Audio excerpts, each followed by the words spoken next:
শ্রীলেখা কেন আচানক এত রেগে গেলেন? তো সেটাই হলো আজকের কথা। শ্রীলেখা বললেন মুফিয়া নন্দী আজ থেকে 4 বছর আগেও ওনাকে ডিফেন্ড করার জন্য এসব কী বলছিলেন।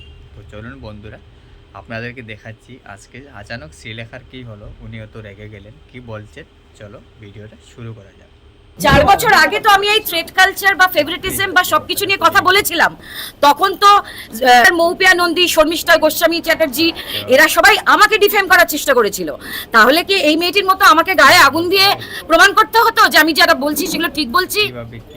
এই কালচারটা আছে, পাওয়ারে যারা আছে, পাওয়ারে যারা থাকে, যাদের এই পাওয়ারটা আছে টু অ্যালোকেট ওয়ার্ক, তারা তাদের এই নিয়েই কাজ করবে। এখানে ট্যালেন্টের নিরিখে, কাজের নিরিখে কাজ দেওয়া হয় না, ফুল স্টপ।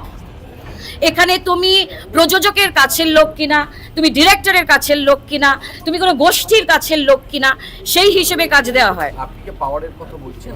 এই পাওয়ারফুল লোকজন, আপনি বুঝতেই পারছেন ইকুয়েশনটা কিরকম। আমি আশা করি ইকুয়েশনটা কিরকম কি হয়ে গেল। সুতরাং আমি এটা আন্ডারলাইন করে বলতে চাই, তাহলে কি সুদেশনারীদের আমি কাউকে কিছু আমি জানি না, আস্ক দেম।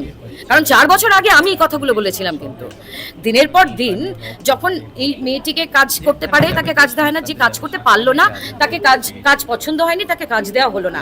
সেটা তাও একটা মেরিট বা একটা কিছু আছে। যার তার মেরিট নেই, ভাই তোমাকে দিয়ে কাজটা হবে না। কিন্তু যার মেরিট থাকা সত্ত্বেও